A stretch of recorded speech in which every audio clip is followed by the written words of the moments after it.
Sunspot Paranormal Tuesday.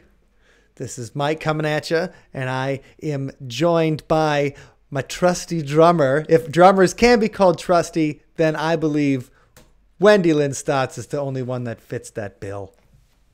You can trust me. Right. Trust me. Paranormal Tuesday. All right, let me check on the... let me start a watch party here real quick for anybody. Ooh. Maybe I'll start a watch party too. Yes. Yes, that sounds good. And just to let people know what we're doing here on a Friday, or I'm sorry, on a Paranormal Tuesday night, to start talking. Right, every day is a weekend when you're under house arrest is how it feels. I think every day I feel like I have to check my phone several times to confirm what day it is. Yes, that seems to be just about right. To be like, oh, it's Tuesday. Holy crap. Well, it's not only Tuesday, it is Paranormal Tuesday. And so a toast to everybody and a toast to the summer solstice, right? That's right. Yeah, it's a big deal. Mm-hmm. It's a big deal because, well, more daylight for one. Yes. And so it's still wonderfully light outside after 8 p.m. here in Wisconsin. And so, Wendy, did you do anything special for the summer solstice? Well, since it happened to land on Father's Day this year, I went and visited my father. Oh, all right. And had a nice little outdoor picnic with a few family members. Okay. So that sounds good. It was. Good. But we didn't do the bonfire, or anything like that. Sure. Normally, during the solstice, right where I live, right, the park that I live closest to, Old Brick Park in Madison, they do a big bonfire. Mm-hmm. And so everybody comes to the bonfire, and then it's all hippie-tastic. It's hippie nuts. Fun. So people are playing the bongos. Everybody's dancing. There's usually like a gigantic Mother Earth costume or whatever, like old crone walking around. Like there's all these, it really is like a fun celebration kind of thing. So they get into it. Yes, absolutely get into it. And that's cool. It's just put on by the neighborhood, and they have the solstice bonfire. And we went to the one in winter on December 21st, and that was a lot of fun. And so we were planning on going to this one, but because of the pandemic, you couldn't, you can't really do the whole drum circle, even though they had socially distanced drum circles there so far, but you couldn't have the dancing and everything. So the whole guidance is to not encourage people to get together. And the thing is that a lot of times when you're in that situation, the instinct is to do what you always have, and that is to dance or right, like you're saying. But it's not a small affair. There's like 500 people that show up. So it's right. And so you can't have a get together that big yet. Even though I think the positive hippie power everybody could have knocked the COVID right out of the banished air. The virus. Like just made it blow up. Just blew up the COVID. Instead, they did a solstice bonfire over Zoom. So that was interesting. That doesn't seem like it would have the same effect. No, well, we'll talk about that. We'll talk about what we did for the solstice bonfire in a second. Number one, we want to say hi to the people who have joined us in the live room. So especially hello. Start out Sharon, toast to you. Cheers, Sharon. And I saw that Sharon shared that Moose had been to Stonehenge, which is tied into our discussion here. So yes, we will be talking about Stonehenge in just a little bit here. As soon as I get the titles right here. There we go. Hey, it's Stu. And an ufta to you. Cheers, ufta. Mark Johnson, much love to Paranormal Tuesday. Quick. Thank you, Mark. Love back to you. Patreon toast. And Abby with a Patreon toast with a happy 2 for Tuesday. All right, we're gonna Cheers, Abby. be right Happy celebrating the for solstice. you. Right. Got to make those little, Yep. And little tiny sips at the hey beginning. to Scott, party. Hey, And Scott. hey to Melody. Good to see you. Hi, Melody. So That's awesome. So the solstice over the internet. So instead of it being like where you get, a couple hundred people together, I mean, a lot of people together, instead they did it over Zoom. And I decided to join in because I wanted to see what it was like. Because okay, cool. we've been to the past like 3 of them out in, we couldn't go to the one last year because I think we were tradition of going. Yes, except we weren't at the one last summer. We were actually at Haunted America, I think, during the solstice weekend. Yes, we were. So I was not at the bonfire last year, but I've been at the past few that I could go to. And so that's a lot of, so anyway, everybody gets together over Zoom. Number one, there's a dude playing the bongos, just starting out. And this guy is great because first of all, he looks like, when you see that guy, you're like, that guy is a guy that plays bongos. He's a bongo player. You see me like, that is a bongo man. And so he's playing like on his porch. And the funny thing is, I know exactly where his porch is because he's right by the park and he's always playing bongos out there. And when I walk by, his garage is open. There's like 50 bongos in there. So if we ever have... That's amazing. Like, okay, people talk about what you're going to do in a zombie apocalypse. If you ever do something where like the world is going to end and the only way we can save it is by having a lot of bongo playing, this is the place we go. I gotta clarify something. Are they bongos or are they djembes? Because djembes frequently are popular at that type of thing because they're more portable than bongos. Right. Bongos, you kind of have to be sitting to play. This is my mistake. So Wendy, as a percussionist, can you please describe to us the difference between the bongos and a djembe? Yes. Okay. The bongos, well, I have a pair of them over here. Okay. You see? They are like 2 drums, 2 different sized little drums that you sit down and you put them between your knees to play, typically. Okay. Whereas with a djembe, it's one single drum and it's kind of shaped like an hourglass. It's a lot bigger and louder, much louder. So for drum circles, djembes are very popular. And or I should say, it can be louder. It has a larger dynamic range, so you can play softly and gently, and you can also play very freaking loud. Okay. And so that makes it nice for a drum circle. It makes a popular choice for people out in public playing, which you'll often see. And they have it kind of hanging around. I don't know how there's like a strap that goes over your shoulder or something like that, and then you kind of have it off to the side where you play it. You can march around with it. Okay. So then it probably was a djembe party. But this guy's got 50. So I think he might be a djembe maker. Yeah. Maybe he might have djembes and bongos. But he was starting the thing from his porch. And so that's going on in the background of the Zoom the whole time. And then everybody else is kind of, some people had like fires in their yards that they had set. So the people had their personal bonfires. And then that's neat. What usually happens at these things, everybody's dancing around with the bongos, with the djembes, the bongos, or as Terry said, like a conga. Would a conga be something like that?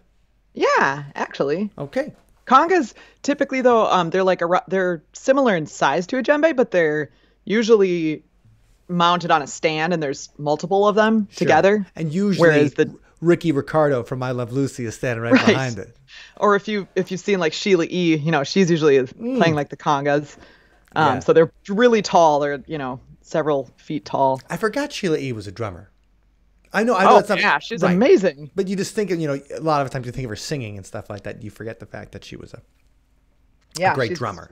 Definitely amazing. Okay, so they're doing that, and then everybody's got their fires, and they're like, okay, if you can't have a fire, okay, so like my wife and my daughter were having like a bath in the other room while I was watching I was participating in the Zoom thing, so I couldn't just go outside and have a fire, or I couldn't start a fire upstairs in my room, but I could get a candle.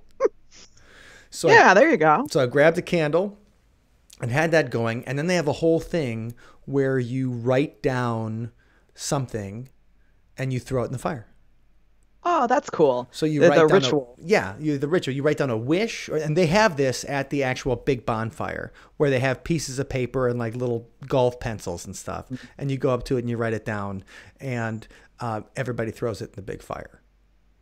So in this case, you're writing down something that you want to happen, not something that you want to burn and like be free of. Well, they say either one. Or is it not? Either. Oh, either, okay. it's like it's where you set your intention. So you set your intention Okay. for a wish, and then you put it in the fire and let it fly out to the universe, or you set your intention as something that you want to get rid of, whether it's an addiction or a bad habit or something like that. So that's what they're doing, in and we all did it from home.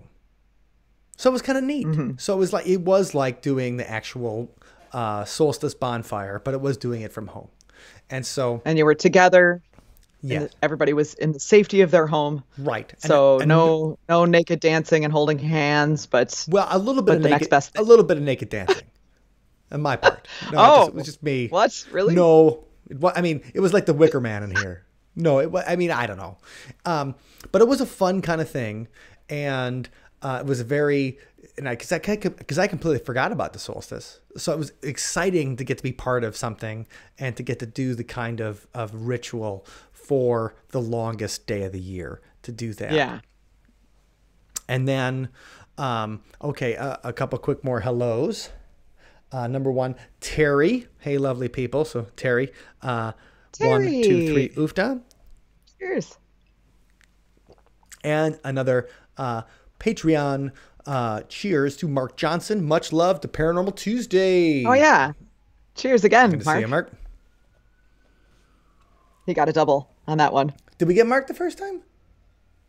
Yeah, because I said much love back to you. Oh no, I'm sorry. Well, you It's got okay. two. Hey, there's nothing wrong with you got that. two It's cheers. a I thought good sentiment. I thought we missed him. Hey, he's so nice. We cheersed him twice. Right. So okay. So talking about that kind of wishing ritual, Scott says it's similar to Chinese wishing paper. Now, I've never done Chinese wishing paper. Me neither. What is that? I mean, presumably the similar thing where you record your intention and then Send it out. something with it. Yeah, I mean, don't people do that on Chinese New Year. Oh, that's cool. So write a wish, light it on fire, and watch it fly. Nice. So that almost sounds like a tiny Chinese lantern kind of thing. Oh, that's right. I have seen where they will write things on those lanterns before releasing them into the sky. So that makes sense. Yeah. So that's the kind of thing. But yeah, that's exactly what we were doing, was wishing for that. But the thing is that nobody's dropped dead yet. So my wishes haven't come true. Oh boy. I just Should I be? I wish for death to all my enemies. No, it's not. I always try to wish for something positive. It's a good general practice, I think. Yeah. You try not to wish. Well, I try not to wish death upon people or misfortune, because don't they always say like, whatever kind of thing comes back. Get back tenfold. Yeah, right. The negative I was stuff just comes gonna back say. to you, like doubles back to you, and I don't need that in my life. So No, not just double, tenfold. tenfold, right? Who's got time for tenfold?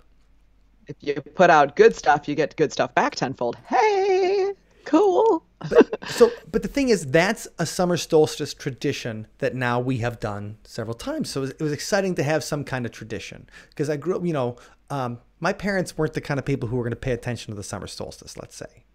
My dad might say like, this is, astronomically the longest day of the year. And it would say something like, there's this, where the sun's up the highest, he would do something. I thought he was going to. Oh, sorry. It would be something that a science teacher would say.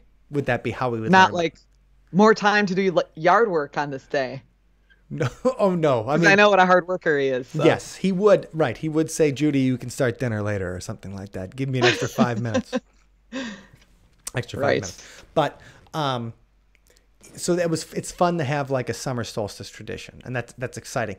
And the thing is that cultures everywhere do stuff with the summer solstice.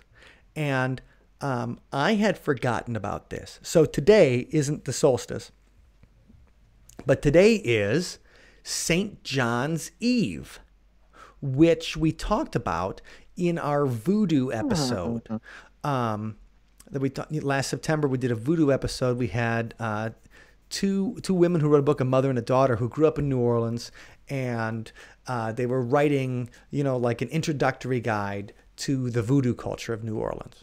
And Yeah, that was cool.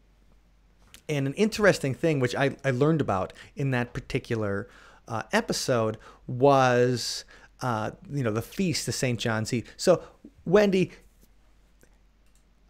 we've been to New Orleans together a bunch of times. Did we go into Marie Marie Laveau's like voodoo shop?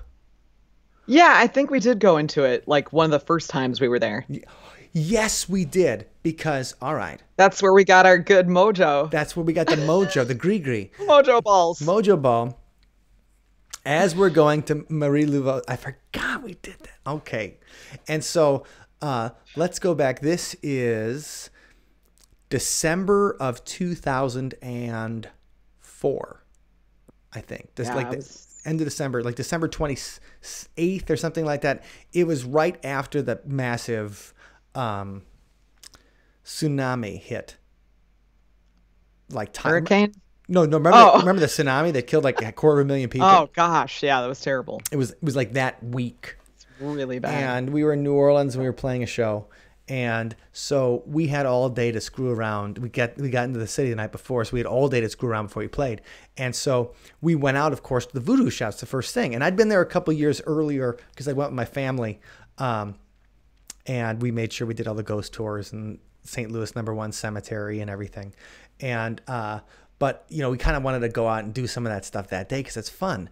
And so on our way to Marie Laveau's voodoo shop, this guy comes up, and I forgot how he introduced himself. He's just like, "How you guys doing?"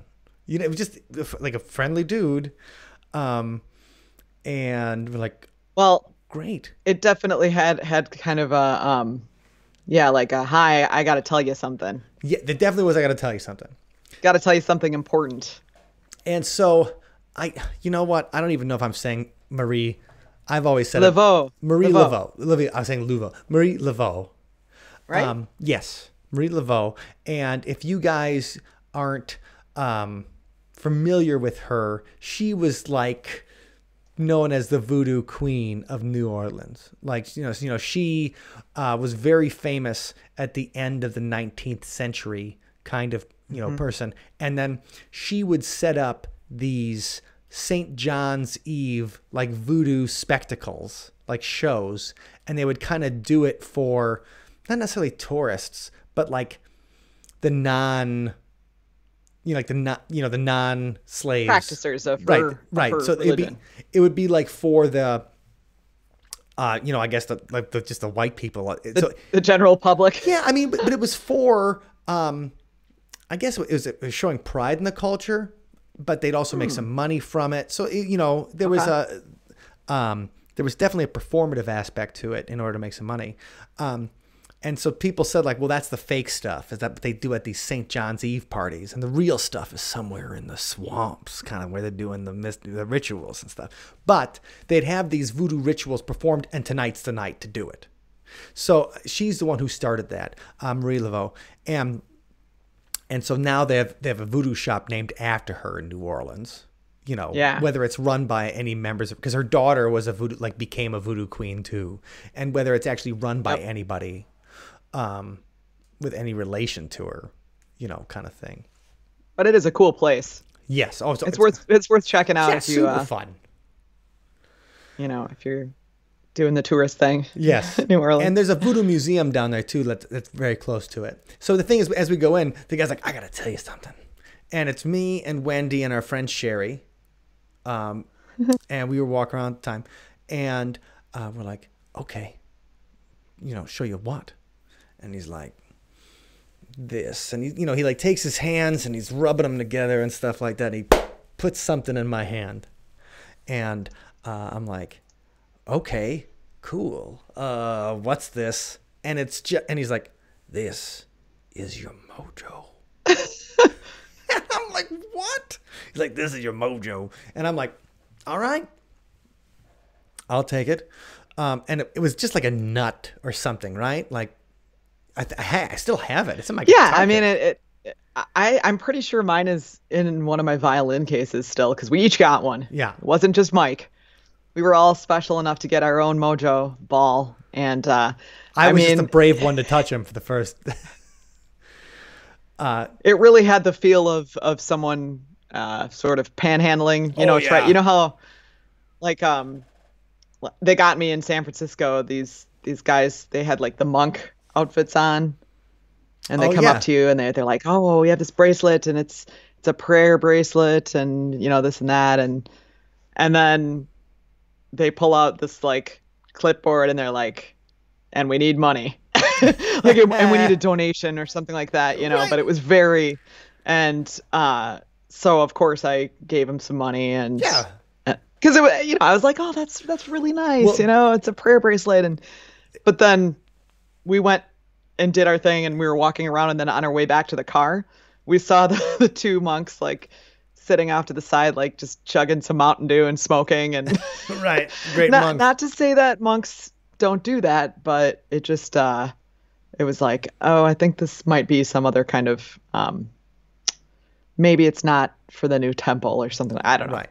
Well, interestingly enough, in the book Persuasion by Robert Cialdini, he talks about how the Hare Krishnas used to just Oh, like right. regularly just ask for money, and then Yeah. people would just be like, "Get out of here."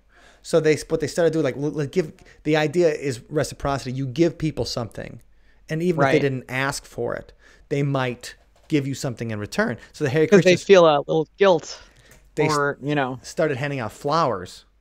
hmm And so handing out the flower, which to them cost a cent or something like that, they get back $1.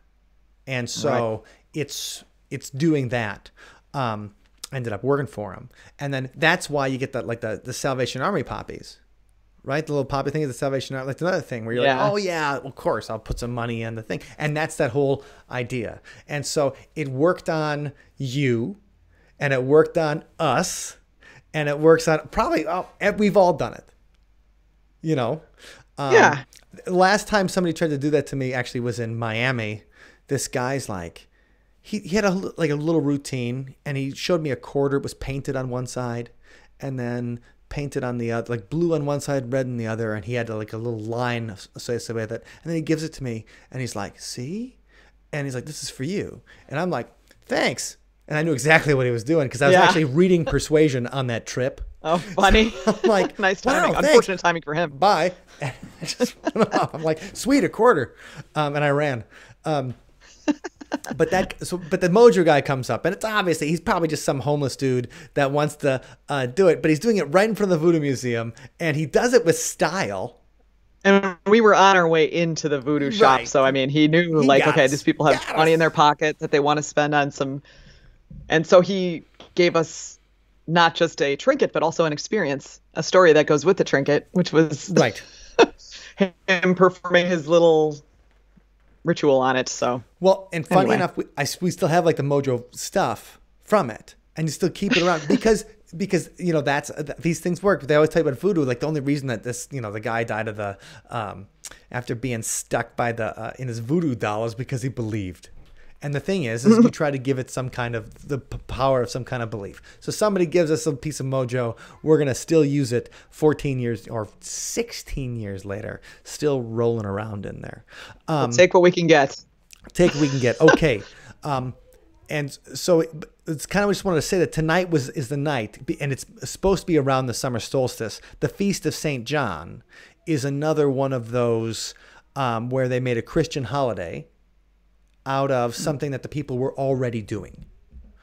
So people were already celebrating this, like the pagans already were celebrating a summer solstice ritual. The Christians always had like, okay, you know what? We're going to have one Yeah. too. And they made it the Feast of St. John. We'll talk about Feast of St. John celebrations in a second. From the comments area, Terry, she tries to avoid sending small burning objects skyward. they don't always land appropriately. True. Oh man, I don't know about you, but my neighbors have been sending loud burning objects skyward the past few nights. Like, It's I thought you were making a the pre-Independence Day celebration. I see. I thought you were making a flatulence joke. Like, I was like, wow, my neighbors fart loud. That's what I thought you were going for, not fireworks. So fireworks are popular in your neighborhood. Oh yeah, this time of year it's always like right before the 4th of July. It gets crazy. Oh, interesting. Okay. Mm-hmm. I've never known people to do it early.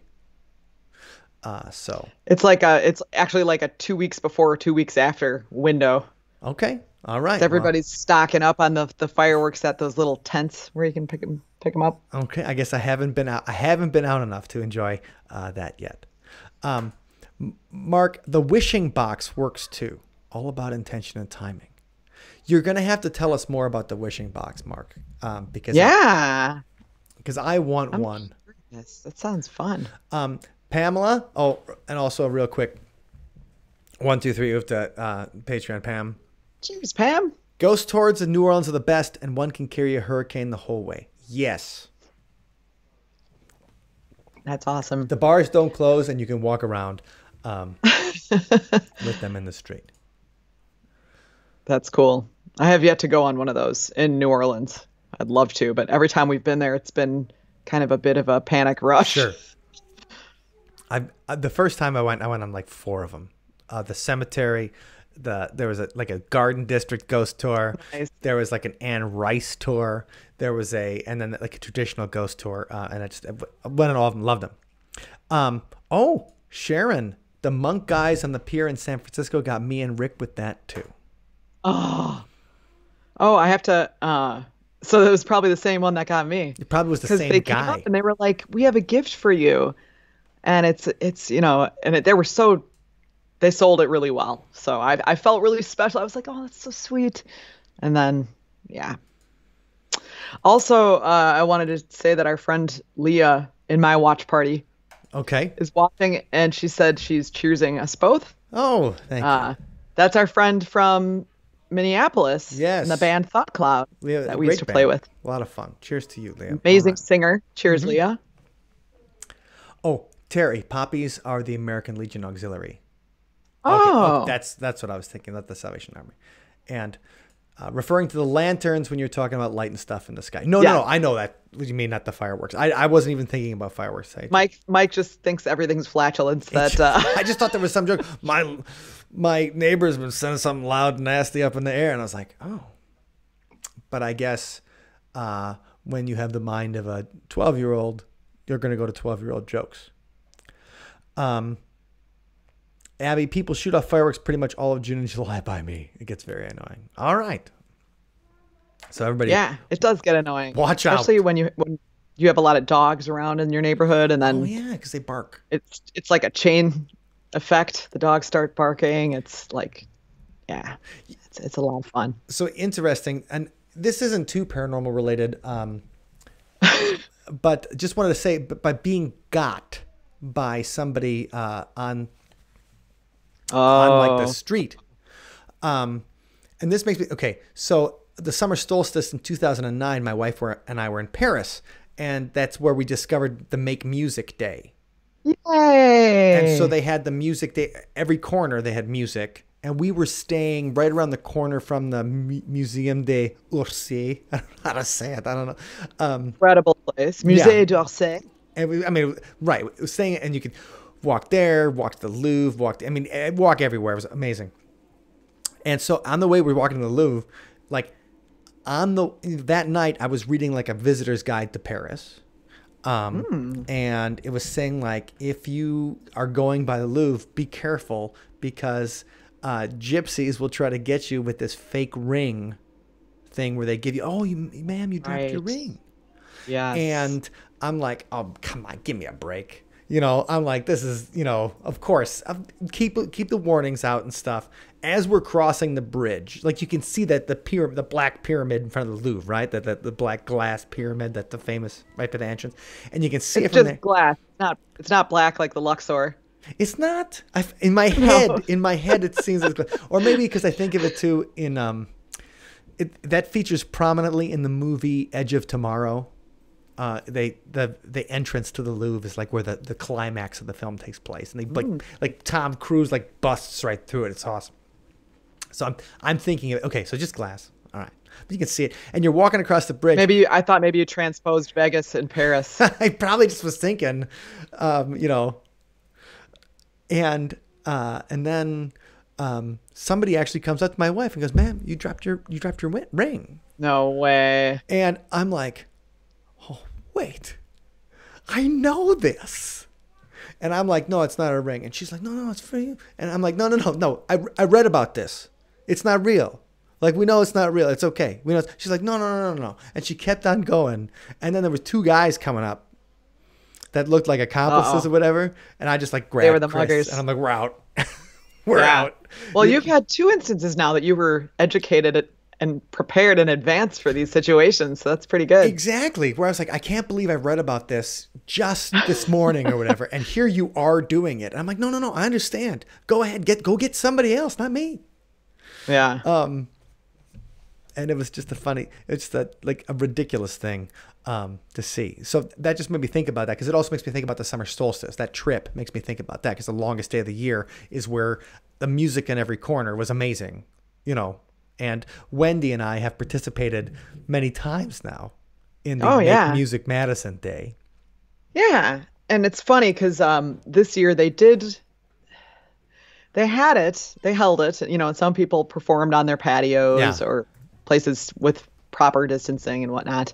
But what I thought was funny was, because I'm on their email list, so they send out the, like, here's what's going to happen and here's what we encourage you to do. And they did have some cool things like collaborations between people, like for creating songs together online, kind of like how we do our videos. Sure. But the thing that made me laugh was they were like, we're going to have like a social distance parade. So we encourage you to go out and march like a marching band, but just by yourself. So it just made me picture like a lone flute player just walking down the street playing just their part for the flautist. Yeah, it cracked me up. So anyway, Make Music Day during COVID. What are you going to do? Well, so this particular night, St. John's Eve, so tomorrow is actually the feast of St. John. So John the Baptist, Jesus' cousin, he's the guy, I mean, he baptized, like Jesus said, like, "Baptize me," and they do this whole thing in the river, and that's why people who get born again, they'll go into rivers and stuff like that to recreate that scene of the Bible from Jesus' baptism. And eventually St. John the Baptist, he got his head cut off. And so sometimes you'll see some famous paintings or whatever of the head of St. John the Baptist, like after it's been severed. So tomorrow is his feast day in the Catholic Church, and it's meant to go along with the longest day of the year. So it's meant to capitalize on the solstice celebrations that people were having. Kind of like All Saints Day and All Souls Day was meant to capitalize on Halloween. So all hallowed, saints, they're hallowed, holy, day. Halloween, the eve, the day before. We've talked about this before, but it's just sometimes the language connections help to kind of get that. Like, you could say Christmas Eve on Christmas Eve, but it doesn't sound that good because Halloween is like a scary word. Christmas Eve sounds like, I don't know, Christmas Eve sounds like something you put on a rash. So the thing about St. John's Night is that in some, Christian theology, this was thought to be almost a night like Walpurgisnacht, where the devil had extra power. Mm-hmm. And so that's why you would have the bonfires. The bonfires would be to protect people against the power of the devil. In fact, you've seen Fantasia, right, Wendy? Yes. Okay. So Night on Bald Mountain, which is the big part with the awesome part of Fantasia. Let's be honest. It's the part that's the heavy metal part of Fantasia. Night on Bald Mountain was originally called St. John's Eve on Bald Mountain. And so that was supposed to be all the witches and doing evil stuff and everything like that. It was supposed to be on this night tonight, because magic, black magic, was supposed to be at its most powerful. And this is also the day that people gather St. John's wort. So I don't know. I've taken, one of my buddies who was prone to depression told me he wouldn't take any kind of psychiatric drug. He wouldn't do it. But he'd be like, I was taking St. John's wort, man, and it's made me feel pretty good. They call it natural Prozac. And so like when I was going through a rough patch, I took some St. John's wort. It didn't do anything for me. You hit the wart, huh? I hit the wort pretty hard. But the thing is, St. John's wort has been hung over doors and windows and things to keep witches and evil spirits away. And so people would dip the St. John's wort, the herb. They would put it in water, leave it in like an urn or something outside, and then they would wash their faces with it the next morning. Mm. And they would do that before they go to church on the Feast of St. John and stuff like that. Interesting. Yeah. So I thought, I didn't realize that about St. John's wort. I didn't make that connection either, that this would be, this is a time when it's probably the most... it's flourishing. Yes. It's summer. I was looking for the word, in season or whatever. Blooming, right? but I don't know if a blooming herb. That makes it sound like it's going to be does like make sense. a blooming onion at your, at your local Outback Steakhouse, which people shit on Outback Steakhouse, but those blooming onions are good. I'll just say it. All right. Good. I think you just did, actually. I just did. I'm a fan of blooming onions, and I don't care what you guys think. Well, by the way, St. John's wort does actually bloom. It is a flowering, plant. So yeah, little yellow flowers. All right. Very summer looking. Well, and there's more like traditions about, especially in Ireland. It seems like Ireland was a place where people really got into St. John's Eve. Actually, that just reminded me. We should have done a St. John's Eve song with guitar and violin, Wendy. We should have, because, I actually, I'm on a list of, there's this music shop in Ireland that I'm on their email list, and they sent, I'm trying to find it right now. Okay. All right. They sent a thing about the solstice that an old Gaelic custom was to light a candle at dawn on the longest day and keep it lit till sundown in honor of the sun and those who have gone before us. So it's just, that's one tradition. And it says, it's called Grienstad. Oh gosh, I can't even, but I'm not going to try to pronounce it, but it means sun stop of summer. They can't believe that the sun stopped in the sky for these few days. So, right. The idea is that because it's so high, it seems like it stops moving for a while. But how long can you look at the sun to think that stops moving? Maybe if you use a sundial as a clock is the only way I can think of. That it feels like time stops at a certain time because the sun is so high it maybe casts the same shadow for a while is the only thing I can think of. Maybe they just notice it feels like a really long day out on the fields or whatever, and so wow, it's like it's been a long hot day working outside and it feels longer than usual, so it's like, the sun's just kind of taking a little break up there. Right, taking a stop.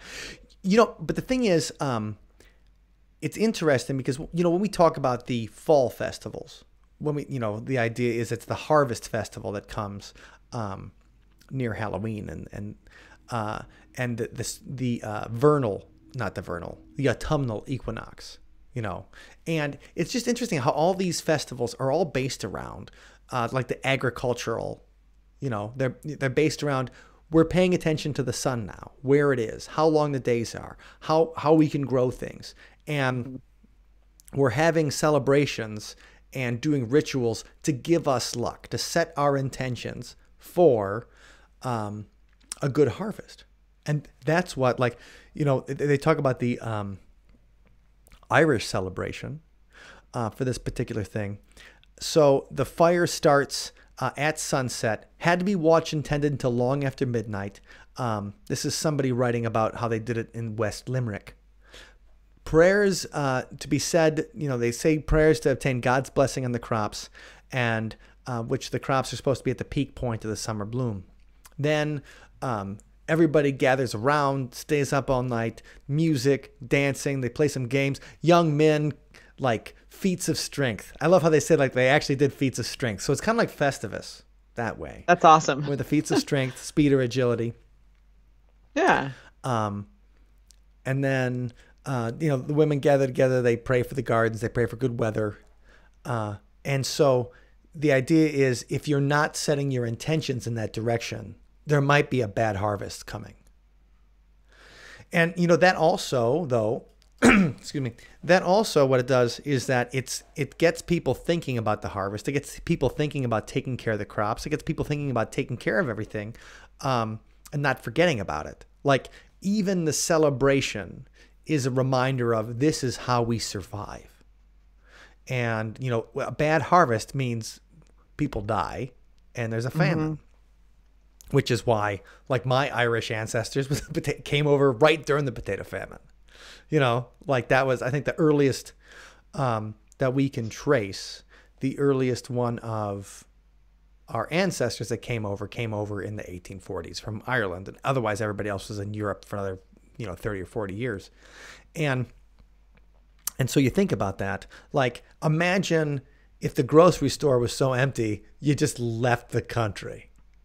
That's what these guys did. Like, there was no food. So, like, screw it. We're going to a different place. Yeah, we got to go. Got to survive. Got to be able to feed the family. And so what I love about this, so when you find about these traditions and these prayers and, the good luck things they did, for things like the harvest, for things like the summer solstice, they're all around. I mean, they're real lessons into, how you're supposed to take care of the crops and take care of each other and yourself. And so that these things, which we think, excuse me, a little frog in my throat there. It's the solstice frog. St. John's. It's St. John's wort. Frog. But no, sorry, Saint, the other saint.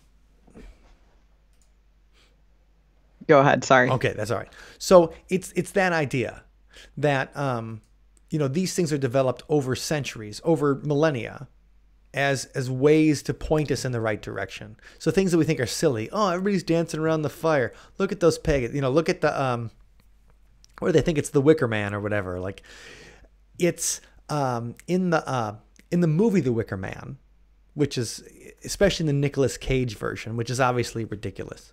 And I'm going to spoil it, but there's a point where Nicolas Cage is like screaming. He's like, killing me won't bring your goddamn bees back. Or, won't bring your honey back. Won't bring your honey back.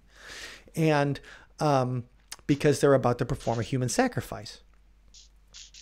Which, obviously, a lot of places did human sacrifices. And so, not necessarily in the solstice, at least not in Europe. Human sacrifices were big in Central America at the time.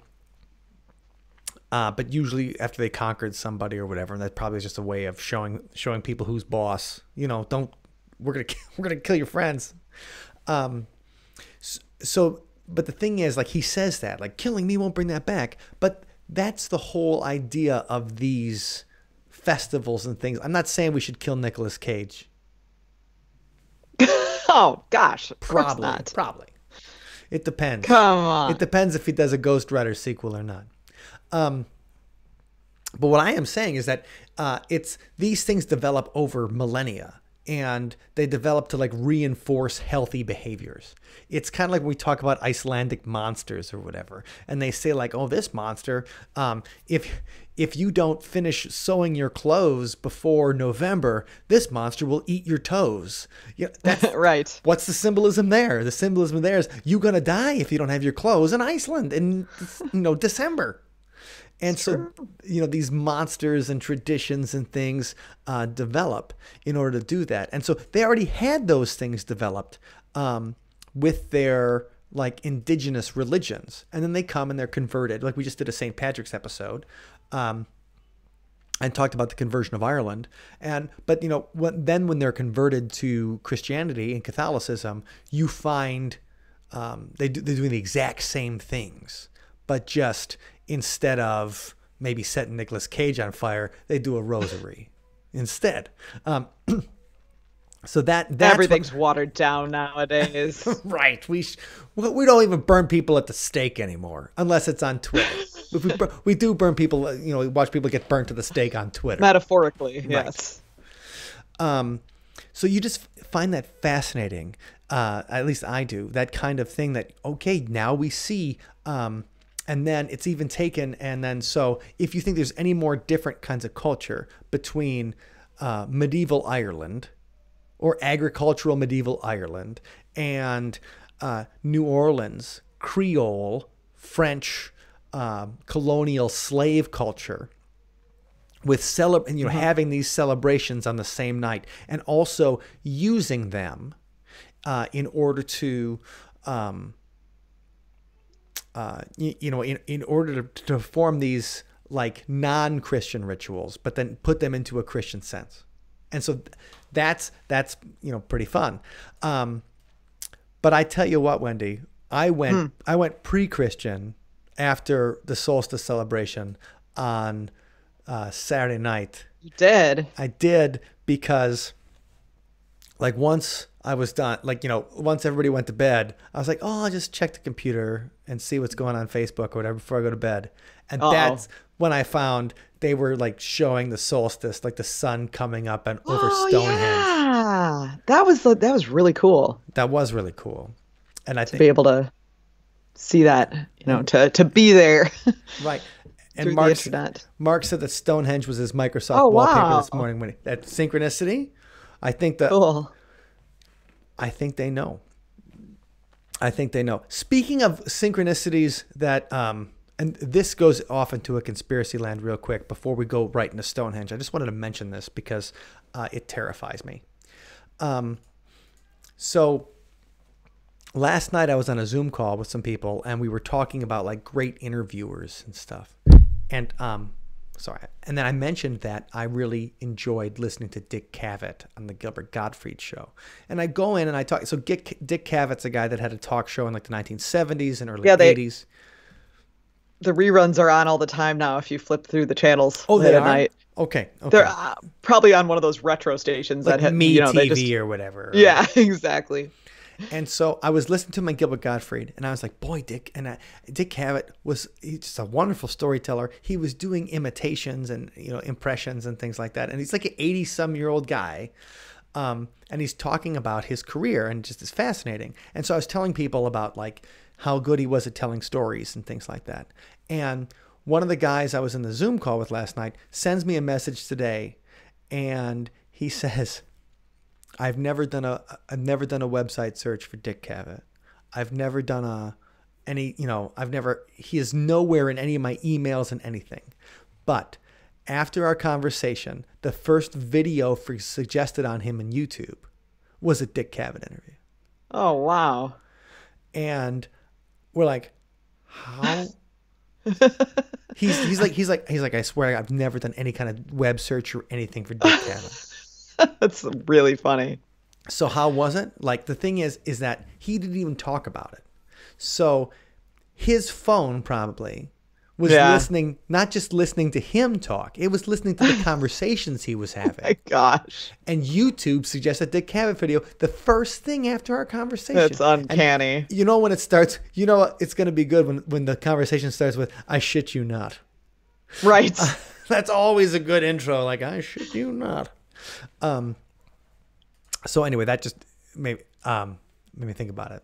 So getting back to, so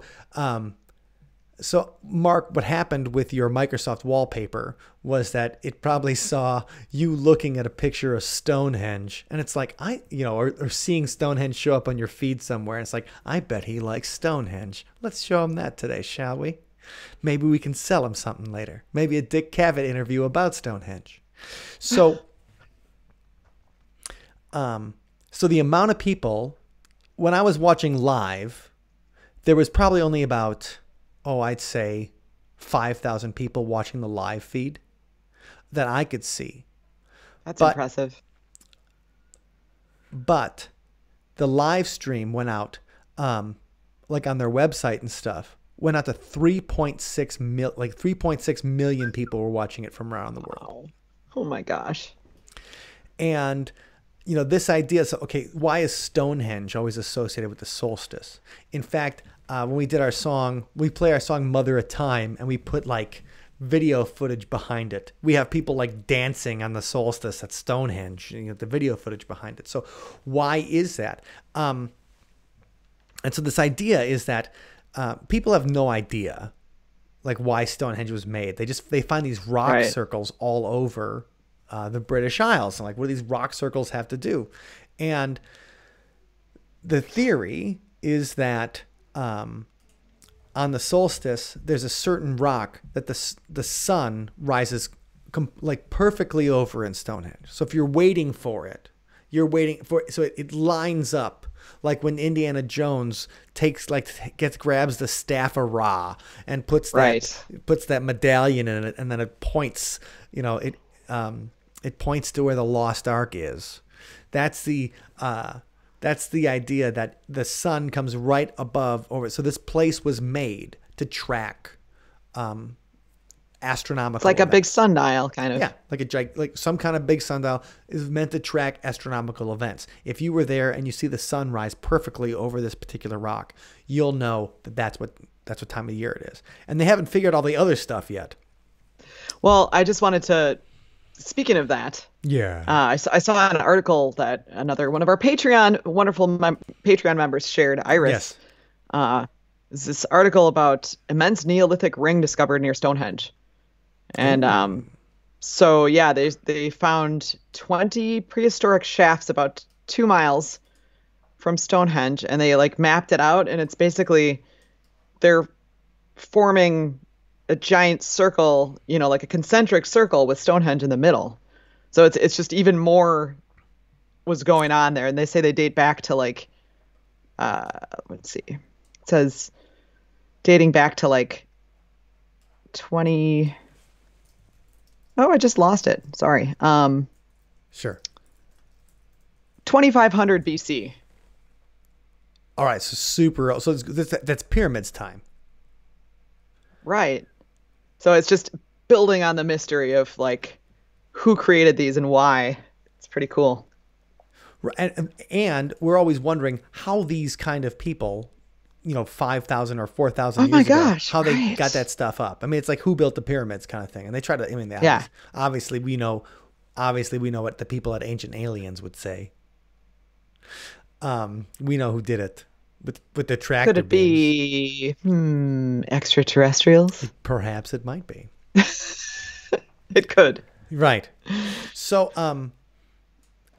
anyway, so I stayed up and I watched like the sun go, come up over Stonehenge. And even though it was kind of a gray day, it still felt like, oh my God, I really wish I was there. Like that's pretty cool. Going to hang out with because that's like, that's like the drum circle we have at Olbrich Park or whatever times a million. Oh my gosh. So right. It's the epicenter. The Solstice epicenter. Yes. So, so that, what I thought was interesting about this particular thing is that I didn't realize that there were these other kind of traditions around the solstice, because now everything's very pagan, because that's kind of cool and in like that in our neighborhood. Come on, let's get together and do some pagan shit. Right on. But to know that there are these other traditions coming from it. So the St. John's Eve stuff and Marie Laveau doing these, like making it an important night in voodoo and using the St. John the Baptist feast to get those West African religious traditions, combine them with the Catholic traditions, and then create something brand new in there that they still do. Like, I believe, it was a head washing ceremony. Let me find this. That they were doing. Sounds interesting. Yeah, they were just doing it in New Orleans. It was for St. John's Eve. Oh, let me find it. but they still do stuff for it. Okay, St. John's Eve head washing ceremony. It's similar to a voodoo baptism. So it's exactly like we're talking about John the Baptist. You know, the idea of dunking in the river and coming out. Yeah. And so this is NOLA.com in the Times-Picayune, which is the most very like Creole sounding paper. This is the Times-Picayune. So this is according to Nicholas Wooten. No relation to Victor, I don't think. On Magnolia Bridge over Bayou St. John, Island of Salvation, Botanica, and La Source Ancien ou Enfant will continue a two-decade voodoo tradition with their annual St. John's Eve head washing ceremony. It's a nod to the famous priestess Marie Laveau. According to historians, the head washing is similar to a voodoo baptism and can be a precursor to be initiated into that religion. The ceremony leaves the person feeling refreshed, and they say they can trace the tradition back to 1719. It's open to the public. They do it started like 7 p.m. You're supposed to wear all white and a white headscarf. They can get dirty, and you bring an offering for the voodoo queen herself, Marie Laveau. And also the offering can be things like Creole dishes, hair ribbons, barrettes, blue and white candles, gris-gris bags. Wendy, we might want to bring our mojo. Sure. For something like that. Cool. And so they're trying to continue that tradition of the St. John's Eve thing, but it's a head washing ceremony. So they're even bringing it back more to this St. John's Eve, like a baptism, this dunking yourself in the water and kind of thing. And the fact that they're probably not doing it this year. I mean, maybe by appointment. I'm not exactly sure what Louisiana's COVID restrictions are. Or maybe they have some sort of like symbolic way of doing it through the internet. Right. So anyway, I just thought that was an interesting way to look at the solstice, and that it's more than just, as I was saying as a kid, we was always like, well, this is the longest day of the year, and let me tell you why. This, the Earth goes around the sun, and this is where we are. To having it be like, oh, this is a celebration. The pagans do too, be like, no, this is also something that people all over the world have had different celebrations of the solstice. Now, I think it'd be a good time to see if anybody has any quick paranormal Q&A for the last few minutes. So if you have, we'll bring some guests in coming up on Paranormal Tuesdays too. But we thought that the Sunday Paranormal live streams, 2 p.m. in March on a Sunday is very different than 2 p.m. in June on a Sunday, where we'd rather be outside. So we thought we would bring out for Tuesday, we would bring out the paranormal there. So if anybody has any particular questions or suggestions for topics, this is a great place to put them. Or you can always put them in the See on the Other Side Patreon community group, which we're always paying attention to. Or send a message. Yeah, right. Or you can always do send a boring message. Send us a carrier pigeon that's can drop it from the air from a safe distance. Yeah. But either way, I just thought is interesting. So I performed a magical ritual on the solstice this year, even though obviously it didn't feel like a magical ritual because I wasn't wearing robes. I was just buck naked in my room here with a candle. Well, it's nice to have the opportunity, kind of like how, a lot of people on the new year set new resolutions or think about what's to come. It's nice to have the opportunity to do that, at a different time other than the new year when it's all holiday craziness and, right. Kind of a different chance to start fresh. Well, and I think all of this, looking at in the time that we've done the podcast, and you see rituals we perform that maybe aren't religious in nature, but also we perform them as well. If we think about a rock show, the ritual of, we think about which songs will excite people the most at different places. You think about if you're going to do an encore, if you have people care enough to have you do an encore, you want to prepare the right song. It's the ritual of going off stage, of coming back on. There's all these little things that contribute to it making something feel special. And For a long time, I always thought that was the stupidest thing ever. Like anything, like all old stuff. I'm like, it doesn't mean anything. We don't believe it. It doesn't, even when I think about my wedding, like I didn't want to do any of the rituals that other people had done because I felt like, well, I don't believe in that stuff. Why do I want to do it? And really the discussion with Dean Radin, where he said in his Real Magic book, I think it changed my life. When he says, it doesn't matter if you believe it. The ritual, the magic happens when you're doing the ritual, whether you believe it or not. And then he says that's what his research had shown. And so to me, that set the entire thing on end. Because it was always like... Yeah, it's the process. It's more important to just do the process. Right. Which is the opposite. That is weird. Of what... Because I always thought it was like... So in the movie Salem's Lot, I never read the book, but in the movie Salem's Lot, there's a point where the big blue vampire comes and attacks the priest. And the priest like puts out his cross and he's like, get the hell out of here. I don't think he says get the hell out of here. He says priest. But he says that. And then the vampire's like, it's not going to work because you don't believe. And then it crushes the cross and then it eats him or drinks his blood, kills him. And so I was like, oh my God, if you don't believe,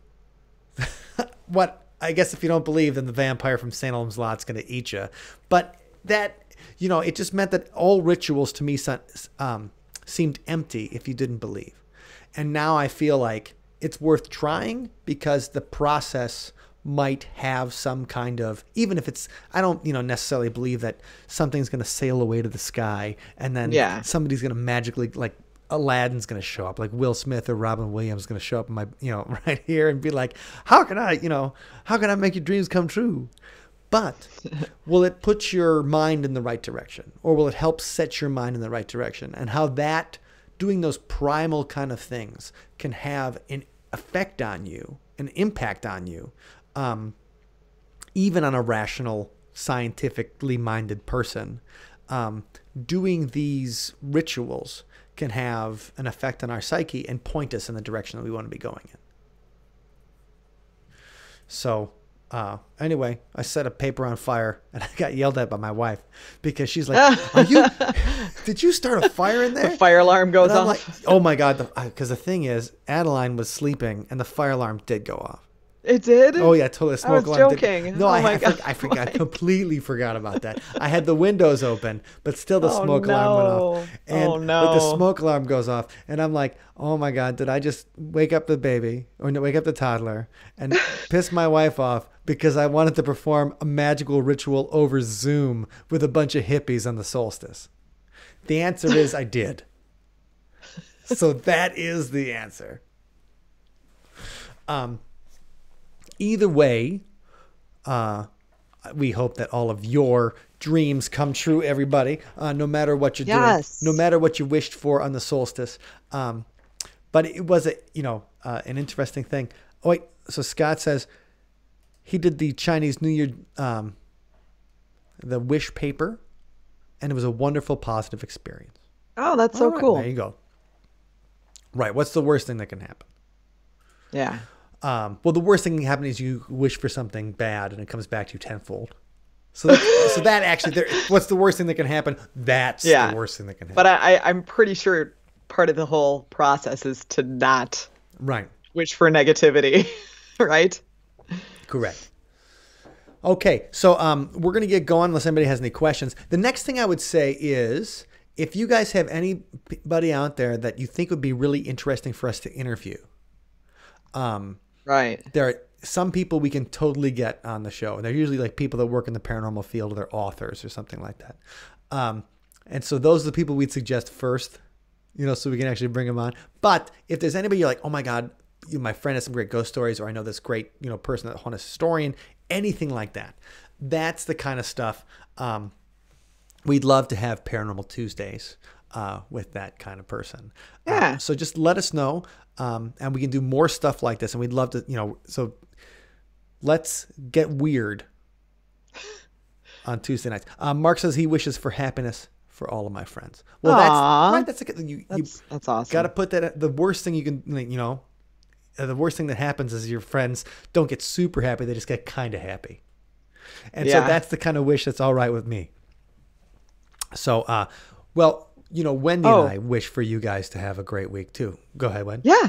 I was just going to say that, and if you, just in case anybody's wondering, if you'd like to join our extra special Patreon community. Yes. That we've been toasting lots of people, and we've addressed some things that were brought up in our private Facebook group from there. But you can always join us at patreon.com/sunspotmusic, and you'll get all kinds of different bonuses, not just Sunspot the band, but also See You on the Other Side, the podcast. Yes. It's our little backstage area for everything. So we'd love to have you join us. And we do a little live hangout every month. That's a lot of fun, where we get together and chat with everybody. And we're constantly releasing new things in there. So, well, the other thing too is, like, had to do the plug. One of the reasons that we've been able to come on and do more more live streams and things like that is because of our Patreon community. Yeah, it is. It's true. Like, before, we would do like a couple a month from the band practice space or whatever, and because all the new awesome people we've met over the past couple months, we had a chance. Like, now we can do it twice a week, and now we can spend more time with it, and now we can work on more videos and all those kind of things. So dude, it changes everything.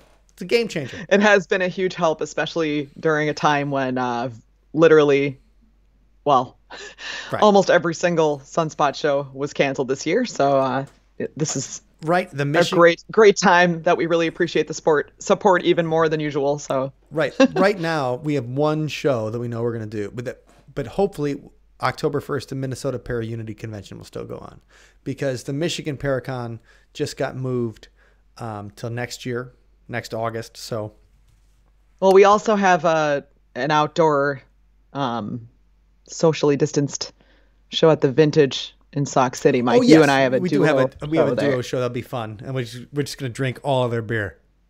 So as long as the weather's nice, that one will be on. But if the weather's not nice, then it's off. That would be like our one show of the year. Really, that'll be our one show since February. Right, since February 20th. George, Alex Bledsoe should do your podcast. Yes, I've been meaning to contact Alex. He wrote a series of books about these. He's from the South, but he lives in maybe Mount Horeb or something. I'm not doxing him or anything. I'm pretty sure he just lives in Mount Horeb. But he's from the South, and he's got this book series about like descendants of fairies that live in the South, like descendants of Irish fairies called the Tufa. Oh, fun. And they live in the South, and they're a musical group, like they're very musical. And so that's perfect for Tufa Tuesday. Tufa Tuesday. We definitely should have Alex. I would love to have Alex Bledsoe on and talk to him about the inspiration, like where he found and what he took from real legends, what he made up. And he's even had a couple of like bands, like kind of like Southern gypsy style bands, like do music that he thought would be really appropriate for the Tufa. Cool. I'd love to write a song for him one of these days and see what he thinks. Cause he's really talented writer, and his Tufa books. I think the first one I read was After a Trip to New Orleans. So he's very talented. Mark said he got his passes for the October show. That sounds good. If everything goes right, Mark, we'll be at the VIP party Thursday night. And so fingers crossed, after the paranormal rap battles or paranormal lip sync battles, it'll be a Sunspot show. And so we'll be helping out and things. It's going to be a really fun weekend. So I'm really hoping it goes on. More videos with multiple Wendy's and Bens. That's coming up Thursday night for Thursday 7:30. We're gonna be that's a night that's focused on music and road stories and things like that. We just want to have a night dedicated to our other passion, which is weirdness with you guys. And so that's fantastic. So yeah, the Tufa novels absolutely do rock. So all right, you guys have an awesome Tuesday. Hopefully we see some of you guys on Thursday night, and anybody that's watching in our Patreon group later, we love you. So talk to you soon, and see you on the other side.